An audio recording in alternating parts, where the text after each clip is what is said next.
আজকে যে college square থেকে এই অবধি শ্যামবাজার মোড় অবধি যে দীর্ঘ পথ পরিক্রমা করে এই আন্দোলনের কর্মসূচি চলছে এবং আজকে এই যে রাত আমরা যাচ্ছি আমাদের অভয়ার ভয়ঙ্করতম হত্যা এবং মৃত্যুর ঘণ্টাকে সেই সময়টাকে কমেমোরেট করছি আমরা। সেইটায় একটা আন্দোলনের একখানা স্তর বলতে পারা যায়। গত এক বছর ধরে এই ভয়াবহ অপরাধের বিরুদ্ধে যে অভূতপূর্ব জন আন্দোলন আমরা দেখেছি, এটা সকলেই মেনে চলেন যে এইরকম আন্দোলন আমরা আমাদের জীবদ্দশায় দেখিনি।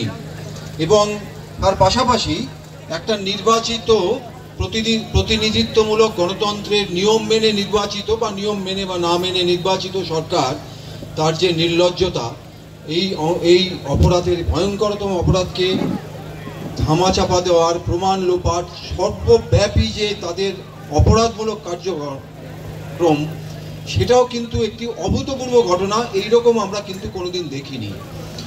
আজকে এই যে গত এক বছর ধরে যে আন্দোলন চলছে অভয়ার কাণ্ড নিয়ে, এবং শুধু তাই নয়, এই কথা অনেক বন্ধু বলেছেন যে গত 14 তারিখ যে আরজিকরের ভয়াবহ ভ্যান্ডালিজম, যেদিন রাত জাগো আন্দোলন ছিল, লক্ষ লক্ষ কোটি কোটি মানুষ সারা দেশ সারা পৃথিবী জুড়ে রাস্তায় নেমেছিলেন সেই রাতে, সেই একই সঙ্গে আরজিকরে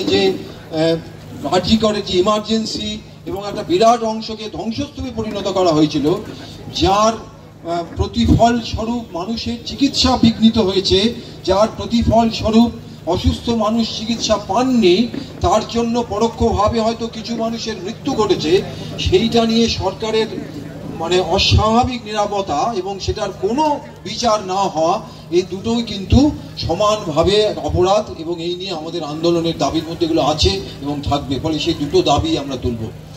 এখন আন্দোলনের এই একটা সন্ধিক্ষণ, এক বছর পূর্তি সন্ধিক্ষণে এসে দাঁড়িয়ে কিছু কিছু প্রশ্ন ওঠে, সেগুলো নিয়ে একটা দুটো কথা আমি বলবো।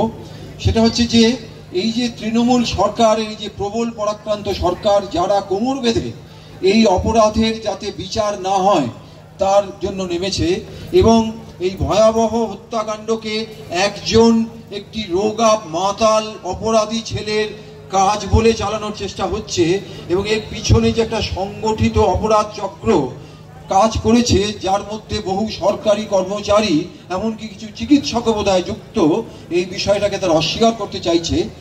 এইটার স্বরূপ উদ্ঘাটন খুবই দরকার। সেই জন্য কোর্টে যে মামলা চলছে, সেই মামলার হাজার রকম দুর্বলতা রয়েছে এবং এটা খুব পরিষ্কার। আজকে রাজ্য এবং কেন্দ্রের অশুভ আঘাত হয়েছে। সিবিআই এই মামলাটিকে অত্যন্ত দুর্বল করে দিয়েছে বা করে দেওয়ার চেষ্টা করছে। যেমনভাবে তারা সারদা, নারদা, রোজ ভ্যালি এই বিভিন্ন মামলাকে দুর্বল করে দিয়ে অপরাধীদের তারা বেকসুর খালাসের বন্দোবস্ত করে দিয়েছে। এই মামলাতেও কিন্তু সেই রকম সব কাণ্ড কারখানা ঘটছে। অথচ মানুষের সেই অভূতপূর্ব আন্দোলন, সেইটা কিন্তু এই জায়গাতে আমাদের কিন্তু লড়ে যেতে হবে।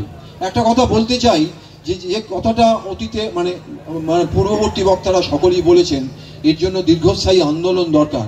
আমি একটা উদাহরণস্বরূপ 1992 সালে সিস্টার অভয়া, কেরালার যে অপরাধটা সংগঠিত হয়েছিল 1992 সালে কেরালায়, এরকমই একটা অপরাধ সংগঠিত হয়েছিল। একজন সিস্টার, 18 বছর বয়সের একটি নান, খ্রিস্টান নান, তাকেও এরকমভাবে হত্যা করা হয়েছিল। তার পিছনে অনেক ঘটনা ছিল। সেই ঘটনায় দীর্ঘ আন্দোলন ওখানকার কেরালার মানুষজন করেছিলেন। দীর্ঘ আন্দোলন, 3 বার সিবিআই এনকোয়ারি হয়েছিল, তিনবার। প্রথমবার তারা সেটাকে আত্মহত্যা বলে চালিয়েছিল, দ্বিতীয়বার তাকে সেটা হত্যা বলে চালিয়েছিল। হত্যা কিন্তু অপরাধী ধরা পড়ল না, কিন্তু তৃতীয়বার তারা অপরাধীকে শনাক্ত করা হয়েছিল এবং সেই অপরাধী শাস্তিও হয়েছিল, এবং সেই শাস্তি হয়েছিল 2000 সালে, অর্থাৎ অপরাধ সংগঠনের প্রায় 28 বছর পরে।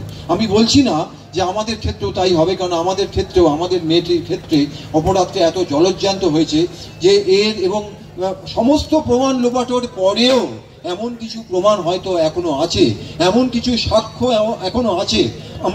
আমরা জানি যে আরজিকরে বেশ কিছু মানুষজন এই ঘটনার অনেক খবর রাখেন, তারা ভয়ে বা নানা রকম সংকোচে হয়তো সামনে আসতে পারছেন না, সেই দাবি আমাদের সর্বদাই তাদের উপর থাকে যে প্লিজ স্পিক আউট, মুখ খোলো এবং সেই মানে ইনফরমেশনগুলো, তথ্যগুলো জনসমক্ষে আনো, যাতে করে প্রকৃত অপরাধী বা প্রকৃত অপরাধী চক্র যাতে উপযুক্ত শাস্তি পায়।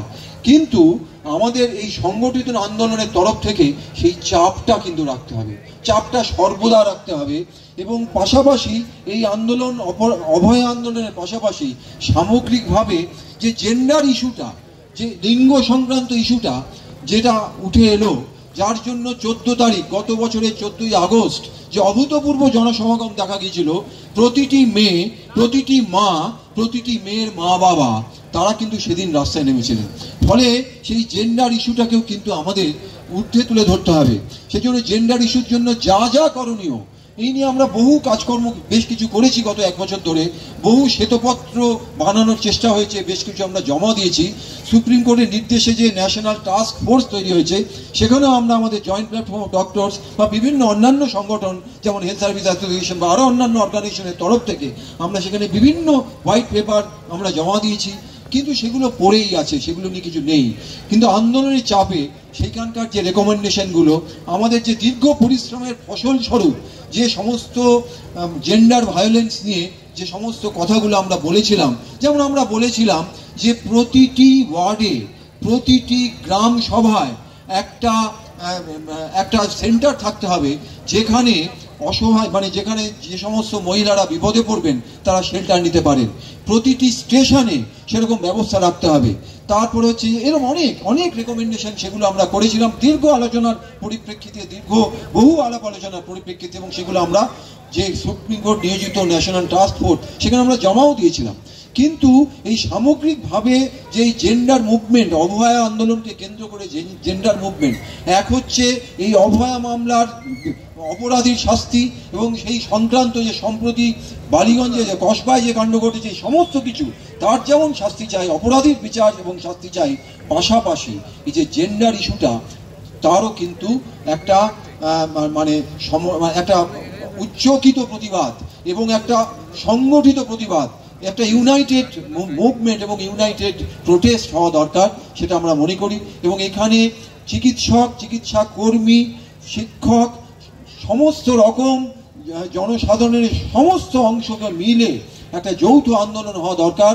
গত যে আন্দোলন চলছে তাতে অবিসংবাদিতভাবে জুনিয়র ডাক্তাররা নেতৃত্ব দিয়েছেন এবং তারা সুন্দর করে নেতৃত্ব দিয়েছেন, এবং সেটা নিয়েও আমরা বহু আলাপ আলোচনা করতে পারি, সে আলোচনার অবকাশ রয়েছে। কিন্তু সামগ্রিকভাবে যে জনগণের আন্দোলন, জনগণের যৌথ আন্দোলন, যেটা কিছুটা আমরা অভয়া মঞ্চ দিয়ে শুরু করেছি, সেটাকে আরও সংগঠিত করা, আরও শক্তিশালী করা এবং আন্দোলনকে এগিয়ে নিয়ে যেতে হবে, যাতে করে অপরাধীর বিচার হয় এবং জেন্ডার ইস্যু যেটা আজকে ব্যাপকভাবে মানুষের মধ্যে উঠে এসেছে তারও একটা সংগঠিত সুনির্দিষ্ট নীতিসমূহ গড়ে ওঠে, মানুষ সচেতন হয়, যাতে করে তারা প্রতিবাদের স্বরটা তুলে ধরতে পারে। ধন্যবাদ।